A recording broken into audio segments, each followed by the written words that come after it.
బీహార్ రాష్ట్రంలోని గయలోని ప్రసిద్ధమైన విష్ణుపాద ఆలయానికి దక్షిణాన పాల్గుని నది ఒడ్డున ఉన్న భస్మకోట అనే చిన్న కొండపై ఉంది సర్వమంగళాదేవి ఆలయం. పురాణాల ప్రకారం ఇక్కడ సతీదేవి స్తనభాగం పడింది. అందుకే ఇక్కడ అమ్మవారిని స్తనేశ్వరి అని కూడా సర్వమంగళాదేవి అని పిలుస్తారు. స్థానికులు ఈ తల్లిని మంగళగౌరి అని అత్యంత భక్తి శ్రద్ధలతో పూజిస్తారు. ఈ ఆలయం కొండపై ఉంటుంది కాబట్టి మెట్లు ఎక్కి వెళ్ళాలి.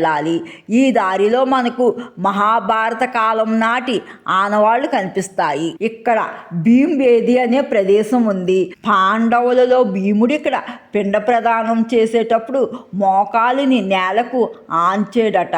ఆ భీముడు మోకాలి ముద్ర మనం ఇప్పటికీ ఇక్కడ స్పష్టంగా చూడవచ్చు. ఇక్కడ గర్భగుడిలో అమ్మవారి విగ్రహం ఉండదు. స్తన ఆకారములో ఉన్న శిలనే పూజిస్తారు.